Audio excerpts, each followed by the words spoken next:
Good evening and welcome to the news at 10.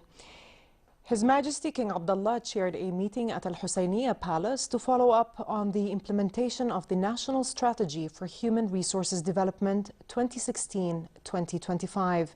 King Abdullah was briefed on progress made on implementing the strategy's recommendations, which were launched in September 2016 with the aim of enhancing human resources capabilities and framing the work of all sectors involved in the education process from early childhood until joining the labor market.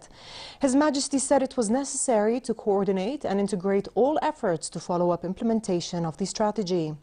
The King stressed the need to see tangible results in the educational reform efforts by September, which is the beginning of the next academic year, adding that there will also be periodic follow-up to ensure things are moving in the right direction and where successive governments will have a solid working approach to work from.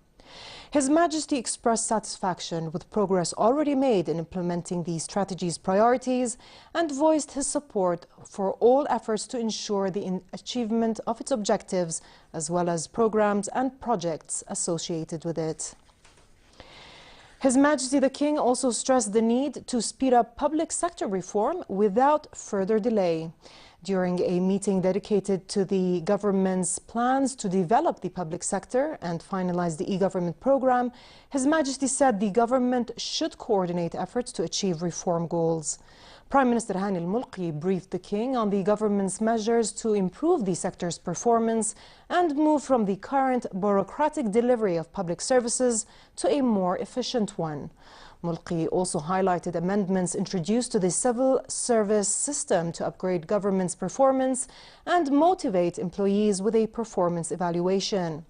The Prime Minister also announced that the government will launch an 18-month leadership training program and will activate the Prime Ministry's Performance Monitoring Unit. Walid al-Masri was sworn in before His Majesty as Minister of Municipal Affairs and Minister of Transport. The ceremony at Al-Husseiniya Palace was attended by Prime Minister Hani al-Mulki and Royal Court Chief Faiz al-Tarawne. Earlier in the day, a royal decree was issued accepting the resignation of Minister of Transport Jamil Mujahid as of today.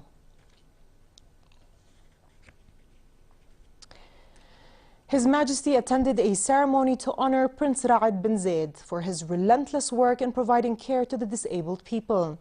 During the ceremony at Al-Husseiniya Palace, Prince Faisal bin al-Hussein, President of the Jordan Olympic Committee, JOC, handed Prince Ra'ad the International JOC Award, which is granted annually to a distinguished athletic personality for their services in the sports sector. Prince Ra'ad expressed gratitude to the King and the Jordanian Olympic Committee for honoring him and pledged to continue working under His Majesty's leadership to realize further achievements. Prince Ra'ad's humanitarian efforts include extending care for the disabled people, launching diverse initiatives to integrate them into their respective societies, and turning them into robust players in sports for the disabled regionally and internationally.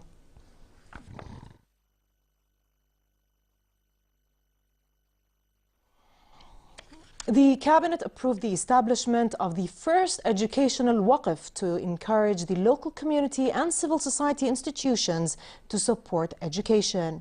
The waqf is the first educational charitable endowment by the Ministry of Education that will assist the ministry in securing and maintaining school buildings.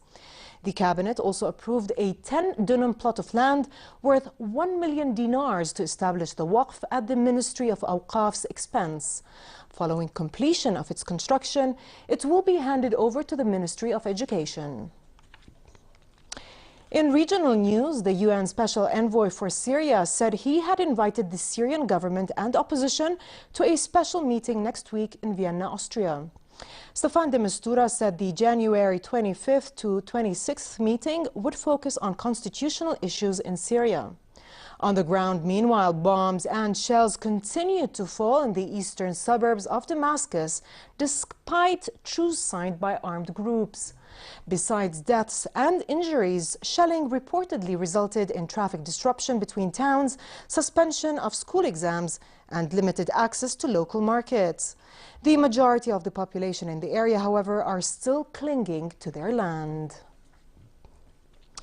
In sports, Austrian mountain biker Max Stokel has conquered the legendary Hahnenkamm downhill course.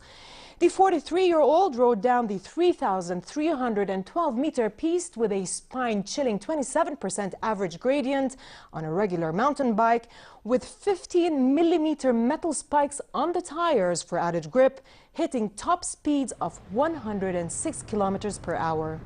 Stokel said he wanted to do something that nobody had ever done before ahead of the 78th running of the famous Hahnenkamm World Cup downhill ski race in his home country on Saturday.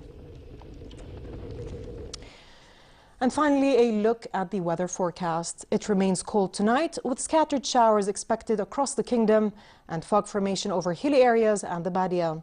Tomorrow, a deep polar depression that is accompanied with a cold air mass will bring heavy rain, hail, lightning and thunder.